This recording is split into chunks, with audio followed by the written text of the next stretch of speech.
ان تمام اشیاء کے ساتھ میں نے مسخر کیے ہیں تمام وسائل اپنی کائنات کے تمہارے لیے، تاکہ تم اس عقل کے رزق کو استعمال کرتے ہوئے واپس اس عالم کی پہچان کی طرف پہنچو۔ اگر ہم اس راستے پر بھی چل جائیں تو اس کا مطلب یہ ہوگا کہ عالم ارواح میں جو خدا کی شناخت ہمارے پاس تھی، ہم اس شناخت کی طرف اگر گامزن ہو گئے تو خدا شناسی کی طرف ہمارا راستہ متعین ہو گیا۔ شیطان بھی اس عمل میں ساتھ تھا اس وقت پہ؟ قرآن میں ان معاملات کا ذکر نہیں ملتا کہ شیطان وہاں پر تھا یا نہیں تھا، لیکن یہ تمام میرا یہ گمان کہتا ہے کہ عالم ارواح میں ابھی تخلیق آدم ہوا نہیں تھا۔ شیطان کا وجود جو ہے اس کا جو ڈسکرپنسی ہے وہ اس روح کو جب آدم کی شکل میں تخلیق کیا گیا اس وقت قائم ہوتا ہے، اس سے پہلے کا نہیں۔ شیطان معصوم ہے؟ کیا خیال ہے آپ کا، یا کیا ہے اس کا معصوم تو کریکٹر؟ میں اس کو نہیں کہہ سکتا، بے وقوف ضرور کہہ سکتا ہوں، لیکن پھر بھی دیکھیے کہ ایسی خوبصورت بات ہے کہ بہت سی روایتوں میں ایسا آتا ہے علی کہ شیطان سے پوچھا گیا کہ تم نے خدا کو تم نے آدم کو سجدہ کیوں نہیں کیا؟ تو اس نے کہا میں خدا کے سوا کسی کو سجدہ نہیں کروں گا۔ تو یہ بات اگر شیطان کی، تو شیطان نے بھی شاید ایک اچھا اور بڑا سٹینڈ لیا، لیکن بہرحال وہ شیطان اس لیے بن گیا کہ اللہ کا حکم جیسا بھی ہو آپ اس پہ چوں اور چرا نہیں کر سکتے۔ شیطان کا ایک اور بڑا آرگومنٹ ہے، وہ کہتا ہے کہ اللہ نے حکم تو دیا تھا مجھے سجدہ کرنے کے لیے، لیکن اللہ چاہتا نہیں تھا کہ میں سجدہ کروں تاکہ کہ دنیا کا نظام چل سکے۔ یہ آرگومنٹ میرے خیال میں شیطان کا کہیں میں نے روایت میں دیکھا نہیں ہے، لیکن اگر یہ آرگومنٹ ہے بھی تو یہ فلسفے کا آرگومنٹ ہے۔ ظاہر ہے شیطان کی ڈینائل اور باقی فرشتوں کی ایکسیپٹنس یہ اللہ کی رضا کے بغیر تو ممکن ہو ہی نہیں سکتی۔ فری ول تو شیطان کی بھی نہیں ہو سکتی اور فرشتوں کی بھی نہیں ہو سکتی، تو پھر اس کو کیوں سزا دی جائے گی؟ سزا دینے کا یہ سارا جو معاملہ ہے، دیکھو ایک اور یہ اس بات کی راوی جو ہیں وہ ایک صحابیہ ہیں، مجھے ان کا نام نہیں ذہن میں، وہ کہتی ہے کہ میں نے شیطان کو دیکھا ایک پتھر پہ کھڑا نماز پڑھ رہا تھا اور سجدے زور زور سے کر رہا تھا اور رو رہا تھا۔ تو میں نے شیطان سے پوچھا کہ تم کیوں رو رہے ہو؟ اس نے کہا مجھے اللہ سے امید ہے کہ جب اللہ اپنا وعدہ پورا کر لے گا تو پھر مجھے بھی بخش دے گا۔ تو کیونکہ شیطان نے اصل کو دیکھا ہوا ہے اور اصل کے پاس رہا ہوا ہے، اس لیے شیطان کا جو بھروسہ ہے میرے خیال میں وہ شاید ہم سے بھی زیادہ ہے۔ تو کیا یہ ممکن ہے کہ شیطان بھی جنت میں جا سکتا ہے؟ این ممکن ہے، اللہ جو چاہے کر سکتا ہے۔ وزڈم اور انفارمیشن میں کیا فرق ہے؟ انفارمیشن تو آپ کے پاس ایک میکینکس ہے، میکنزم ہے، اس میکنزم کو استعمال کرنے کے لیے آپ کے پاس کیا صلاحیت ہے کہ آپ اس انفارمیشن کو کمپیریٹیولی ٹیبولیٹ کر سکیں، ملٹیپلائی کر سکیں اور اس میں سے اپنی ڈیڈکشن کر سکیں۔ یہ ہر کسی کے پاس جو قدرت ہے وہ شاید نہیں ہوتی۔ یہ قدرت کیوں آتی ہے اللہ عالم یہ کیسے آتی ہے، لیکن ابھی تک سائنس بھی اس بات تک نہیں پہنچ سکی کہ کیوں ایک شخص دوسرے سے زیادہ بہتر دانشور ہو سکتا ہے۔ حادثات ہو سکتے ہیں، تجربے ہو سکتے ہیں، لیکن بہت سی روایتیں ایسی بھی ہیں کہ ایک شخص تنہائی میں بہت دانشور نکل آیا جبکہ اس کے تجربات نہیں تھے۔ اس لیے میرے خیال میں انفارمیشن تو گوگل کے پاس بھی بہت ہے، لیکن گوگل ایک وائز سیگمنٹ نہیں ہے۔ اگر آپ اس انفارمیشن کو رکھ کے ٹیبولیٹ کر کے ڈیڈکشن کر سکتے ہو، یہ آپ کا علم جو ہے یہ عقل میں، شعور میں، فہم میں اور ادراک میں بتدریج بڑھتا چلا جاتا ہے۔ اچھا یہ بتائیے کہ خدا کی نظر میں انسان کو کیسے پتہ چل سکتا ہے کہ میری نظر خدا کی نظر میں میری کتنی عزت ہے؟ دیکھو عزت اور ذلت جو ہے یہ بہرحال خدا کے ہاتھ میں ہے۔ اس کے اندر میری اپنی دانش کے اندر جب خدا کسی کو عزت دینا چاہتا ہے تو لوگوں کی محبت، لوگوں کے دلوں میں اس کی محبت ڈال دیتا ہے۔ اگر لوگوں کے دلوں میں اس شخص کی محبت ہو تو میں گمان کروں گا کہ اللہ تعالیٰ کی نظر میں وہ شخص جو ہے وہ قبول ہے۔ اچھا یہ بتائیے گا کہ حدیث ایک اب حدیث اکثر کوٹ کرتے ہیں، اس میں وہ کیوں محبت کا عنصر ہے؟ کیونکہ خدا کہتا ہے کہ لوگوں کے دل جو ہے وہ میری مٹھی میں ہے اور میں ان کو اپنی انگلیوں سے بدلتا ہوں۔ اگر ایک شخص کے بارے میں لوگ رائے بری رکھتے ہیں تو وہ شاید دلوں کا جو حال ہے، اسی لیے اسلام کے اندر اجماع جو ہے، کلیکٹیو وزڈم جو ہے، اللہ کہتا ہے یہ کبھی غلط نہیں ہو سکتی۔ کلیکٹیو وزڈم جو ہے۔ ٹھیک ہے، یہ بتائیے کہ آپ اپنے لیکچرز میں ایک حدیث کا اکثر ذکر کیا کرتے ہیں، فطرت کے حوالے سے جو حدیث ہے کہ انسان کی فطرت نہیں بدلتی، جس میں آپ حوالہ بھی دیتے ہیں اس کا پہاڑ کا جو رسول صلی اللہ علیہ وسلم کا سونے والا۔ بالکل۔ اچھا یہ بتائیے گا اگر فطرت نہیں بدل سکتی تو فطرت بائی برتھ ہوتی ہے یا یہ لرنڈ بیہیویئر ہوتا ہے؟ اور فطرت میں آتی کیا کیا چیزیں ہیں؟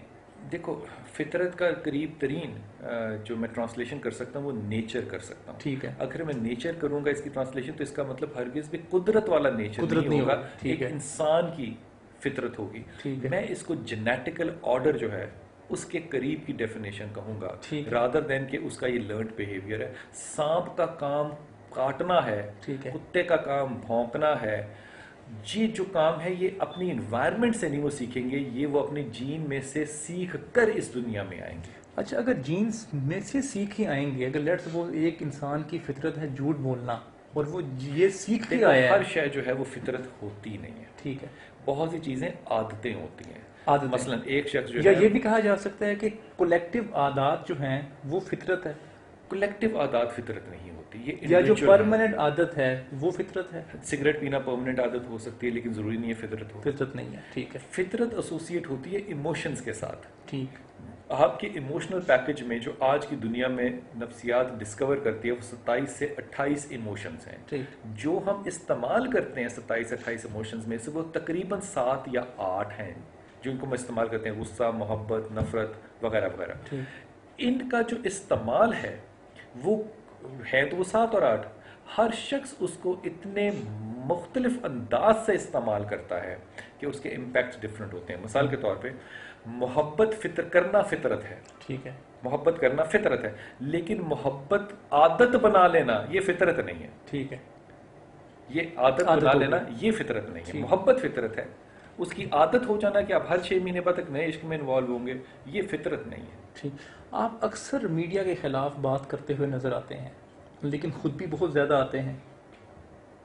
بالکل صحیح بات. بالکل اسی طرح جس طرح کہ میں نے اپنے اچھے استادوں سے سیکھا کہ سوال اٹھانا جو ہے وہ بڑی صحت مند بات ہے, اور اس بات کو استادوں سے سیکھ کے جب استادوں پہ اپلائی کی جاتی ہے تو استادوں کو اچھا نہیں لگتا کبھی بھی. صحیح. اسی طرح میڈیا جو ہے میرے خیال میں جو پچھلے 10 سال میں ڈیولپ ہوا اس نے بہت پاورفل امپیکٹ دیا ہے. مثال کے طور پہ میرے خیال میں اگر آج, مثال دے رہا ہوں اس بات کی, معاذ اللہ اگر فرض کیجئے آج کوئی شخص آئے اور وہ ایک نئے دین کو قائم کرنا چاہے تو یہ ممکن نہیں ہے کہ وہ کسی بھی طرح کے میڈیا کی اسسٹنس کے بغیر اس بات کو پھیلا سکے. ٹھیک. یہ ایک پاورفل ٹول ہے ایکسپریشن کا بھی, کمیونیکیشن کا بھی. میڈیا کے میں حق میں اس لیے ہوں کیونکہ یہ پیغام کو آگے لے جانے کا ذمہ اٹھاتا ہے. میڈیا ہر دور میں رہا ہے. میڈیا ہر دور میں ہے, اس کے چینلز ڈفرینٹ ہو گئے تھے. رہے ہیں. ظاہر ہے کاغذ نہیں تھا تب بھی تو کوئی میڈیا تھا ہی نا. خطبہ حجۃ الوداع ہوا ہے تو وہ ایک فرد دوسرے کو سنا رہا تھا بات کو, تو وہ بھی تو میڈیا ہی تھا. نماز جب سے قائم ہوئی ہے اور آج تک ہر روز 5 نمازیں باقاعدگی سے پڑھی جاتی ہیں, یہ بھی تو ایک چینل کمیونیکیشن کا ہے جو کہ ٹرانسفر ہو رہا ہے. اسی نسبت سے ہم تک احادیث بھی پہنچی, یہ بھی ایک کنٹینیویشن ہے.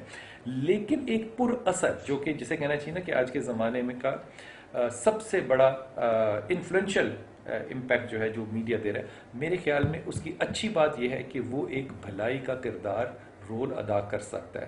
ایک ماں کا, باپ کا, بھائی کا, کر رہا ہے, کر بھی رہا ہے اور نہیں بھی کر رہا. ٹھیک ہے. جو نہیں کر رہا میں اس کے اوپر انگلی اٹھاتا ہوں, جو کر رہا ہے میں اس کا حصہ بنتا ہوں. ٹھیک ہے. یہ بتائیے گا آپ کی اس دلیل کے مطابق تو جتنے بھی پاکستان کے اچھے انٹلیکچوئلز اور اسکالرز ہیں ان کو ٹی وی پہ آ جانا چاہیے. میرے خیال میں یہ جملہ بہت ہی زیادہ اوور اسیسڈ ہے کہ پاکستان کے انٹلیکچوئل, میں پاکستان کو اگر انٹلیکچوئلز کے حوالے سے دیکھوں تو میری انگلیاں زیادہ ہیں. لیکن کچھ لوگ ایسے بھی ہیں جو نہیں آ رہے, تو ان کو بھی آ جانا چاہیے. میرے خیال میں اگر وہ اپنی ذات سے, ناک سے آگے نکلنا چاہیں اور اپنے نارسسزم کو توڑ دیں تو زیادہ بہتر ہوگا. آپ مختلف شہروں میں لیکچرز دینے کے لیے جاتے ہیں. جب آپ لیکچر شروع کرتے ہیں یا آپ کو پتہ چلتا ہے کہ آپ کو یہاں پہ کسی نے انوائٹ کیا ہے, تو آپ کے مائنڈ میں کیا آبجیکٹیو ہوتا ہے؟ میرے مائنڈ میں ایک ہی آبجیکٹیو ہوتا ہے کہ وہ ٹاپک کیا ہوگا جس پہ جا کے بات کی جائے گی, کیا میں اس پہ کچھ کہنے کے قابل ہوں. ٹھیک. مقصد اس کا مقصد صرف یہ ہوتا ہے کہ میرا یہ خیال ہے اور میں اپنے خیال کو تابع رکھتا ہوں قرآن اور حدیث کے. اگر یہ خیال لوگوں تک پہنچ جائے, اور میرا خیال یہ ہوتا ہے کہ اگر قرآن اور حدیث کا حوالہ پہنچ جائے, میں کسی کو حدیث سنا سکوں, تو میں اس کو کامیابی اس لیے سمجھتا ہوں کہ اللہ کے رسول کی یہ حدیث ہے کہ جس نے حدیث کو یاد رکھا اور لوگوں تک پہنچایا, جب وہ روز قیامت مجھ سے ملے گا تو اس کا چہرہ حشاش بشاش ہوگا. ناموس رسالت کا بھی جو ریسنٹ واقعہ ہوا ہے ویڈیو کا, اس کے بارے میں احتجاج کرنے کا کیا بہترین طریقہ تھا اور آپ کی اس میں کیا رائے ہے، اور آپ نے خود ذاتی طور پہ احتجاج کیسے کیا ہے؟ دیکھیں میرے خیال میں اس بیسس سے پہلے ایک ضمنی بات کر لوں. میرے خیال میں جو پاکستان میں ناموس رسالت سے پہلے جو رمشا کا کیس ہوا، وہ رمشا کا کیس جو ہے وہ ناموس سے قرآن کا تھا ہی نہیں. ٹھیک. بالکل پوری ذمہ داری سے بات یہ میں کہہ رہا ہوں آپ کو. وہ کیس تھا زمین پہ قبضہ کرنے کا، ایک بہت بڑے لاہور کے لینڈ لارڈ کا، اور اس کے اندر بہت پیسہ انجیکٹڈ تھا، کیونکہ وہ زمین کسی کی نظر میں نہیں تھی، ان لینڈ لارڈز کی نظر میں تھی. ان لوگوں نے کرسچن کمیونٹی کو باہر نکلوانا تھا، اور انہوں نے مولانا حضرات کو پیسہ دے کر استعمال کیا. اس کے بعد ان کے گھروں کو آگ لگائی جانی تھی، اور یہ سارا سلسلہ ہونا تھا. پولیٹیکل موومنٹ تھی یہ. اٹ واز نہیں، پولیٹیکل نہیں تھی، it Power. Was a financial move تھی جس میں مولوی صاحب کو استعمال کیا گیا. صحیح.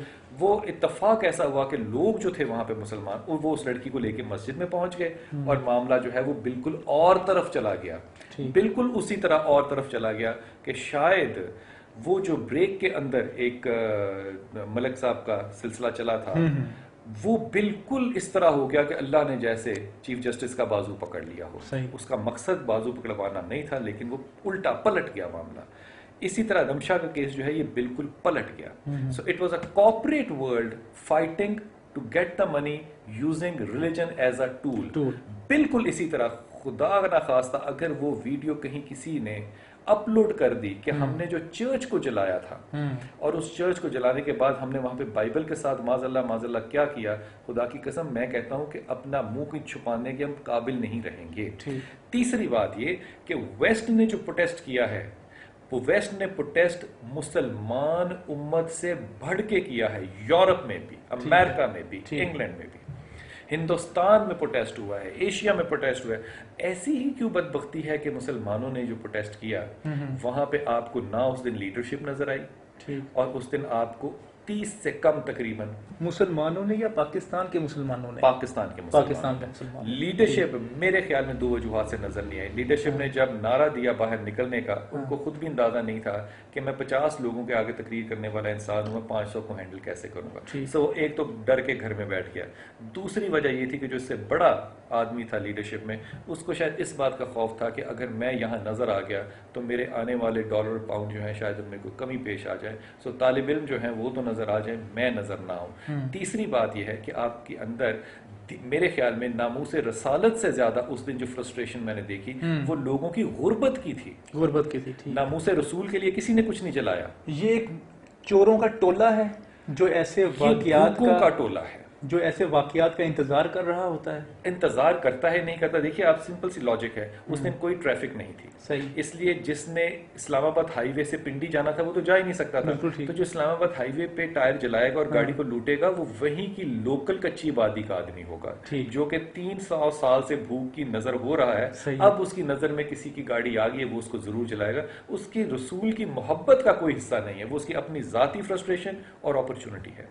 ٹھیک ہے. لیکن اس سے ایک اور اہم آخری بات علی، کہ کسی نے تو یہ سوچ کے پنگا لیا ہوگا نا کہ اسلام کو چھیڑنے کے لیے یہ کیا جائے، پھر ٹیسٹر کے طور پہ پھینکا جاتا ہے یہ کہ ٹیسٹر کرتے ہیں کہ آج کے دنیا میں جن لوگوں کو ہم فنڈز دے رہے ہیں یہ لوگ ہمارے پیسے کو کھا کے نمک حلالی بھی کر رہے ہیں کہ نہیں. تو پھر مسلمان ملکوں نے بتایا اپنے آقا کرام کو کہ حضرت ہم آپ کے نمک حلالوں میں سے ہیں. ٹھیک. ایک سخت سوال ہے آپ سے. 30 دن آپ نے رمضان میں لوگوں کو قرآن حدیث سکھائی، اور 31ویں دن جب عید تھی تو آپ میرا کے پروگرام میں بیٹھے ہوئے تھے جس میں ناچ گانا چل رہا تھا. تو جن لوگوں نے آپ کو آئیڈیلائز کیا 30 دن قرآن و حدیث میں، جب آپ کو اس میں دیکھا پروگرام میں، تو ان کا ایک جو اورا ہے وہ ٹوٹا نہیں ہوگا؟ میرے خیال میں علی یہ اورے جو ہے نا یہ ہوتے ہی فیک ہے. کیونکہ ہم لوگ جب ٹوپی پہن لیتے ہیں، داڑھی رکھ لیتے ہیں اور کندھے پہ رومال پھینک لیتے ہیں نا، تو پھر ہم ایک ادا میں آ جاتے ہیں. میرے خیال میں ادائیں جو ہیں یہ طوائفوں کو اچھی لگتی ہیں، علماء کو اچھی نہیں لگتی. اس لیے جب انسان اداؤں کو مذہب بنا لے تو میں اس پہ بہت بڑا کوشچن مارک رکھوں گا. تیسری بات یہ کہ اللہ کا ذکر کرنا ٹیلی ویژن پہ جتنا اہم یا غیر اہم ہے، اتنا ہی اہم اور غیر اہم جو ہے میرے خیال میں میرا یا پاکستان کی کسی عورت کا عزت اور احترام ہے.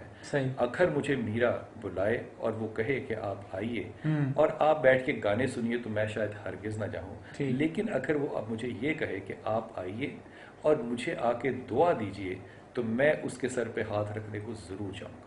پھر میوزیکل شو میں بھی آپ اگر ان میوزیکل شوز کے اندر کوئی شخص یہ کہے کہ حضرت آئیے ہم آدھا گھنٹہ آپ کو دعوے اور تبلیغ کا بھی دیتے ہیں تو میں انشاءاللہ وہاں بھی ضرور جاؤں گا. بس آخری سوال آپ سے یہ ہے کہ دانشور آپ کی نظر میں کون ہے؟ میرے خیال میں دانشور صرف وہ ہے جو غلط اور صحیح میں صرف فیصلہ نہ کرے بلکہ غلط اور صحیح کی رینج کو پہچانتے ہوئے غلط میں سے کم ترین غلط کو اور بہترین میں سے اعلیٰ ترین کو چوز کرنے کی صلاحیت رکھتا ہے. بہت شکریہ کتب صاحب. Most welcome. میں کتب صاحب کا بہت شکر گزار ہوں کہ انہوں نے ہمیں اپنے قیمتی ٹائم سے وقت نکالا اور اس گفتگو میں شامل ہوئے. میں نے یہ ریسرچ کی ہے کہ ہمارے معاشرے میں عموماً 5 تکلیفیں یا پرابلمز جو ہیں وہ بہت عام ہوتی جا رہی ہیں، جس میں شادی کا مسئلہ، روزگار کا، بیماری کا، گھریلو جھگڑوں کا اور جادو ٹونا تو اس وقت ٹاپ موسٹ فیورٹ ہے. میری دعا ہے اللہ تعالی ہمیں ان مسائل سے دور کرے، اللہ تعالی ہمیں علم حاصل کرنے، اس پر عمل کرنے اور دوسروں تک پہنچانے کی توفیق عطا فرمائے. السلام علیکم ورحمۃ اللہ.